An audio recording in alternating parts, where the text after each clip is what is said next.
और क्यों?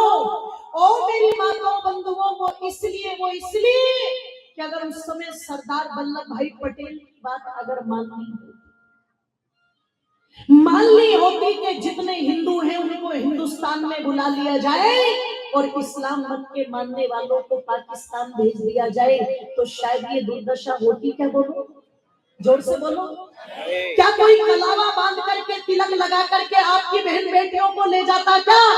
अरे सरेआम आज भी पर्चे छपते हैं, ब्राह्मण की बेटी को भगा के लाए तो इतने पैसे मिलेंगे, जाट की बेटी को भगा के लाए तो इतने पैसे मिलेंगे, वैश्य की बेटी को भगा करके लाए तो इतने पैसे मिलेंगे, दलित की बेटी को पैसे भगा करके लाए तो इतने पैसे मिलेंगे। आज भी जो सरेआम में निवेदन कर दूं, इस प्रकार की बातें होती है। आज भी आपके इस भाग्यनगर की धरती से कोई कायर चिल्लाता था कि अगर एक दिन के लिए भारत की सरकार, एक दिन के लिए भारत की सरकार मिलिट्री हटा दे, पुलिस हटा दे, तो हम पूरे ही भारत में परचम लहरा देंगे और इसे हरे ध्वज में रंग देंगे। आपके ही हैदराबाद की धरती से ये ऐलान हुआ था। पर मैं निवेदन कर दूं, उस समय पंजाब के एक शेर ने जो बाघा बॉर्डर पर तैनात था, उत्तर दिया इसको, इसी भाग्यनगर की धरती पर पैदा हुए ओवैसी के छोटे भाई ने जब ये बात कही थी, एक दिन के लिए भारत की सरकार, गवर्नमेंट अगर पुलिस हटा दे, मिलिट्री हटा दे, तो हम यहाँ हरा झंडा लहरा देंगे। तब पता लगा कि पंजाब के उस शेर ने कहा था, कर्नल बिटा ने, कि तुम एक दिन की बात करते हो साहब, हम कहते हैं केवल 1 घंटे के लिए, 1 घंटे के लिए भारत की सरकार अगर मिलिट्री के हाथ खोल दे, तो पूरी की पूरी पैरामिलिट्री फोर्स 1 घंटे में लाहौर तक तिरंगा लहरा करके आ जाएगी। हमारे यहाँ वीरों की कोई कमी नहीं है। 1 घंटे की, जोर से बोलो जय। ओ मेरी माताओं बंधुओं, वीरों की तो आज भी कोई कमी नहीं है, आज भी कोई कमी नहीं है। पर अगर इस देश को नेहरू की जगह सरदार वल्लभ भाई पटेल मिल गया होता, तो आज भारत का नक्शा कुछ, जोर से बोलो, और होता, कुछ और होता।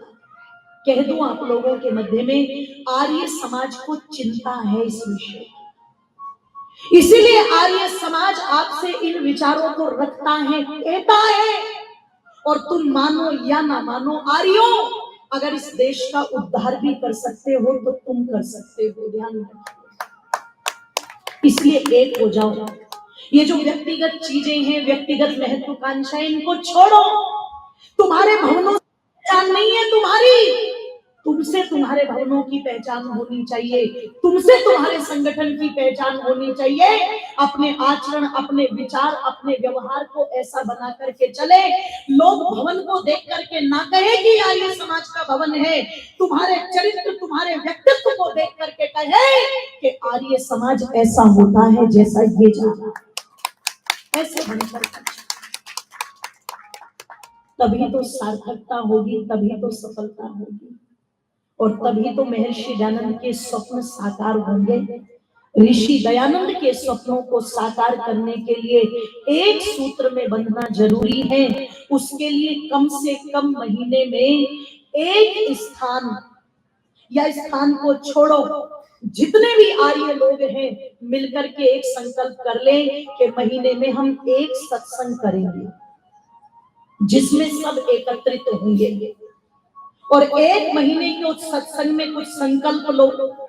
अगला सत्संग किसी दूसरे के घर पर रखो, और 1 महीने में आपने क्या आर्य समाज के लिए योगदान दिया, क्या परिवर्तन आपके जीवन में आया, इस बात की रीडिंग भी लो। क्यों? दूसरे लोगों को पता है उन्हें जुमे के दिन कहाँ इकट्ठे होना है, पता है कि नहीं पता? अच्छा, तुम्हें पता है तुम्हें हफ्ते में कोई सा भी दिन हो कि कहाँ इकट्ठे होना है? बोलो, जोर से बोलो। नहीं पता, नहीं पता। उन्हें पता है कि हमें अगर जुमे के दिन जाना है तो कहाँ जाना है, बड़े भाई का कुर्ता और छोटे भाई का पैजामा पहन करके। पर तुम्हें नहीं पता, तुम्हें नहीं पता हमें क्या पहनना है। कमजोरी है, इस कमजोरी को दूर। एक मासिक सत्संग तो कम से कम होना चाहिए। और मैं कहती हूं अगर 12 लोग भी मिल गए तो एक साल में केवल एक ही बार नंबर आएगा एक परिवार का। उसमें जरूरी नहीं है कि बैठ करके खाने पीने की बहुत बड़ी चीजें तुम्हें करनी है, नहीं। लेकिन एक दिन महीने में ऐसा जरूर रखो कि जब सब एकत्रित हो सके। ये मेरी प्रार्थना है आपसे। एक सभा चलाओ, चाहे दयानंद सभा के नाम से चलाओ, चाहे आर्य सभा के नाम से चलाओ, चाहे पारिवारिक सत्संग के नाम से चलाओ, पर महीने में एक दिन ऐसा जरूर रखो कि जब तुम्हें पता रहे कि तुम्हें कहां जाना है और किस बात पर बैठ करके विचार करना है। नए लोगों को उससे जोड़ो, उनके फोन नंबर लो, फोन नंबर लेकर के आपस में बातें करो।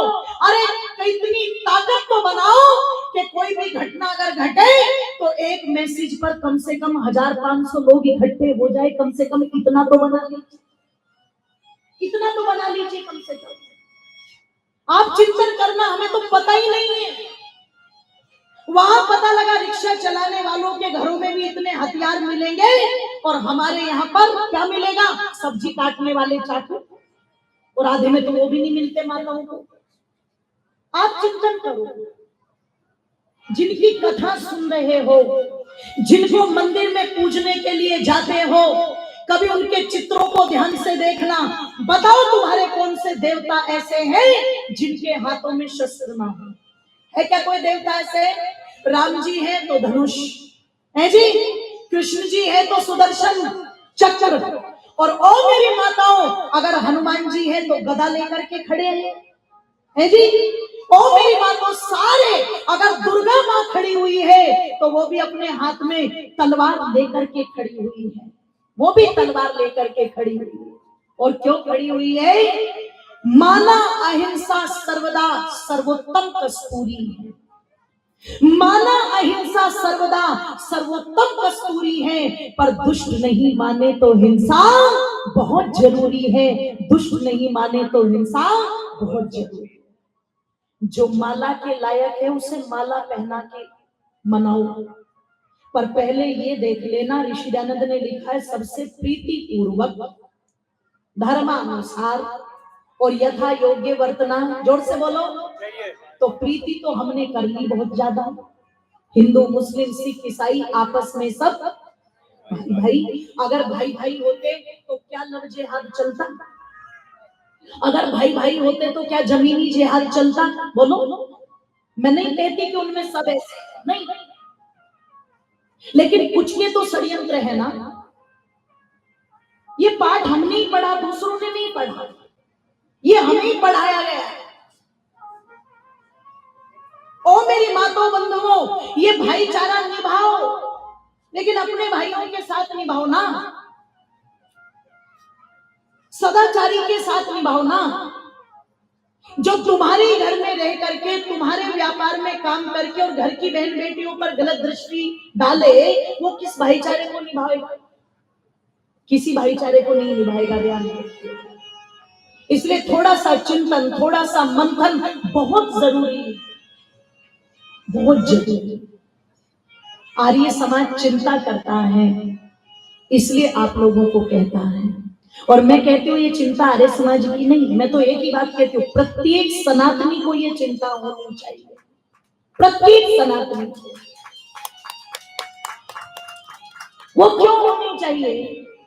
हमें लगता है मकान बड़े बना लिए, एक अच्छी सोसाइटी में रहेंगे, 2-4 गार्ड घर के पास खड़े कर देंगे, सुरक्षित रहेंगे हम। जमीन बढ़ा ली, बैंक बैलेंस बढ़ा लिया। मैं पहले ही कह चुकी हूँ, बढ़ाओ, खूब बढ़ाओ, घर बड़े हो, व्यापार बड़े हो, बैंक बैलेंस बढ़ा हो, सब कुछ बढ़ाओ, लेकिन एक बार उस इतिहास को भी जरूर पढ़ लेना कि जिनकी पता लगा हजार बीघे जमीन थी पाकिस्तान की धरती पर, रातों रात छोड़ करके निकलना पड़ा। सोना चांदी सारे साधन छोड़ करके निकलना पड़ा था।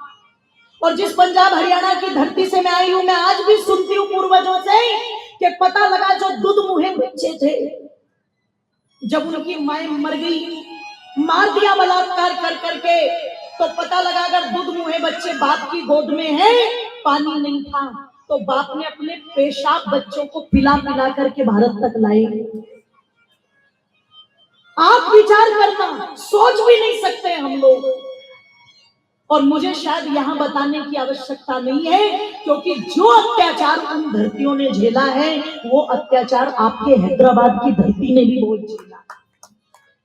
झेला है। चाहे माताओं को बलात्कार करके काटने की घटनाएं हों, चाहे छोटे छोटे बच्चों को भाले की नोक पर टांगने की घटनाएं हो, चाहे उन्हें पत्थर से मारने की घटनाएं हो, वो सारी चीजें आपने झेली हैं। अगर इतना झेल करके भी हिंदू जाति एक सूत्र में नहीं बन सकती तो तुमसे बड़ा अभागा ध्यान रखना दुनिया में कोई दूसरा नहीं होगा। क्योंकि दूसरे लोग अगर यहाँ से छोड़ करके भागेंगे ना तो उन्हें बसाने वाले बहुत लोग हैं, पर जो अपने आप को कहते हैं ना गर्व से कौम हिंदू है, तुम्हें बसाने वाला तुम्हारे सिवा कोई दूसरा देश नहीं। अगर यहाँ से भागे तो हिंद महासागर में डूब करके मरना पड़ेगा और कोई दूसरा चारा नहीं। इसलिए जागने की आवश्यकता है और जगाने की आवश्यकता है। और अगर जागने और जगाने की आवश्यकता है तो महीने का एक दिन ऐसा जरूर वो कर दीजिएगा निर्धारित कि इस दिन सब इकट्ठे होंगे, मासिक सत्संग करेंगे, आगे के लिए कुछ योजना बनाएंगे और उन सत्संगों में अपने बच्चों को जरूर लाओ। इन्हें नाचने गाने की क्लास में भेजने की बजाय यहाँ लेकर के आओ, ठीक है ना। मेरी माताओं, आज पता लगा माताएं बच्चों को डांसिंग क्लास में भेज रही हैं। नचकइये नहीं बनाना इनको नचकइये मत बनाओ।